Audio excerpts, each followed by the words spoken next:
Hola, soy Eloy y hoy vamos a hablar de la fascitis plantar. La fascia plantar es un tejido conectivo que se origina en la parte posteromedial de la tuberosidad del calcáneo, es decir, en el talón, y va a insertarse en la cabeza de los metatarsos generando el arco longitudinal del pie.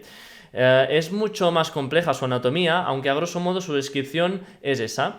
La fascitis plantar es una patología muy común y está causada sobre todo por sobreuso. Tiene otras causas, pero el sobreuso es una de las más importantes. Puede llegar a generar una degeneración en su origen, es decir, en el talón. Esta patología es muy común, como hemos comentado, y genera hasta 1 millón de visitas anuales a los centros de salud, y el 60% de las cuales las visitamos nosotros, los fisioterapeutas. Por eso es importante saber de qué se trata y cómo tratarla. Es más prevalente en adultos, sobre todo en mujeres de entre 40 y 60 años y en deportes como por ejemplo el running, es decir, en deportes de impacto. Y se ha visto que es tanto común en deportes a nivel profesional como en deportes a nivel amateur.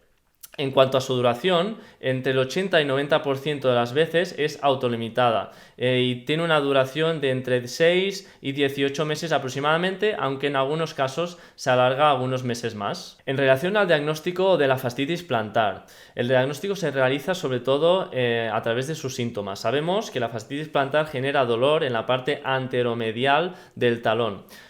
Los pacientes, cuando tú les palpas en esa parte, genera un dolor agudo. También te refieren los pacientes que el dolor sobre todo se manifiesta al iniciar la actividad o el día. Por ejemplo, por la mañana cuando se levantan, normalmente refieren que esos primeros pasos generan mucho dolor. Básicamente es donde más notan dolor casi.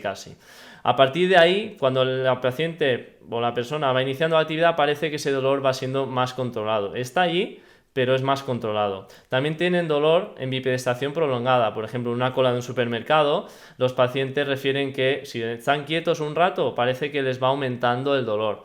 Y también tienen dolor al finalizar el día, sobre todo si el paciente pues trabaja de pie, andando, moviéndose y cargando sobre el pie donde tenemos el problema. También podemos hacer un test que se llama Windlass, que tiene una alta especificidad y una alta sensibilidad, y es un test que se utiliza bastante en clínica. Por si lo queréis saber, te dejaremos un enlace con el vídeo de cómo se hace este test. También hay una serie de patologías que pueden confundirse con la fascitis plantar. Por ejemplo, la neuralgia de Baxter, que la podemos diferenciar porque genera un dolor lancinante en la parte medial del talón que puede llegar a la parte inferior. Genera parestesias y también puede llegar a generar dolor en reposo. Esas tres diferencias nos pueden ayudar. También hay el síndrome del túnel del tarso. También genera parestesias como la neuralgia de Baxter, pero aparte puede generar dolor al caminar sobre superficies duras y no genera dolor en la dorsiflexión del pie. También hay el SEVER, que el SEVER la podemos diferenciar básicamente, pues se genera en adolescentes o en niños o niñas en edad de crecimiento, y normalmente el patrón de dolor suele ser más en la parte del talón, en la inserción del tendón de Aquiles. Y también hay la atrofia de la grasa plantar. Normalmente hay un antecedente de traumatismo o de traumatismo repetitivo y te genera un dolor difuso en toda la superficie del calcáneo. En el diagnóstico diferencial de la fascitis plantar también debemos tener en cuenta las banderas rojas, entre las cuales hay la neuropatía diabética, la fractura del calcáneo, la fractura de estrés del calcáneo.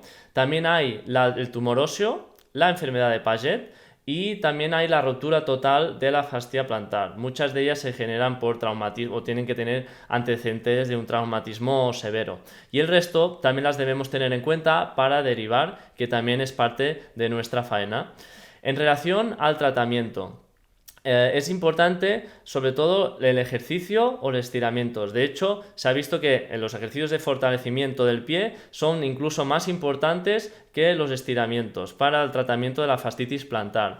En relación a las ortesis, es decir, plantillas, se ha visto que son útiles, aunque a corto plazo, y no hay diferencias entre hacer unas plantillas personalizadas o comprar unas plantillas, evidentemente sean buenas, pero que no sean personalizadas. En relación al taping, hay un tape que se llama Low Dye, ¿vale? Que limita sobre todo la articulación subtalar y es efectiva sobre todo en personas que tienen mucha pronación. Por tanto, es efectiva y mucho, pero a corto plazo. Tenéis aquí, ¿vale? El enlace de nuestro blog donde tenéis una imagen para poderlo saber cómo realizarlo, ese tape.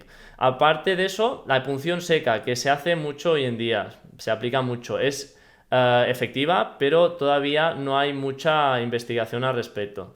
En relación a las ortesis nocturnas, sí que son efectivas, se ha visto, pero sí se combinan con unas plantillas habituales, ¿vale? Ya hemos dicho que no hay diferencias entre las personalizadas o las normales. Y en relación a las infiltraciones de corticoides, sí que son efectivas, pero siempre se recomienda hacer un tratamiento más conservador porque sabemos qué efectos secundarios tienen esas infiltraciones. Y en relación a las ondas de choque, sí que se ha visto que son efectivas, pero la recomendación es aplicarlas una vez el tratamiento conservador, es decir, todo lo que hemos comentado anteriormente, pues no haya sido efectivo. Entonces sí que se recomienda el uso de las ondas de choque. En el enlace que tenéis aquí podéis ver algunos ejercicios que os podrán ayudar mucho a la hora de tratar a un paciente con fascitis plantar. Y eso es todo, espero que os haya ayudado mucho y esta información os sea muy útil para diagnosticar y tratar a vuestros pacientes con fascitis plantar. Venga, un saludo, nos vemos pronto.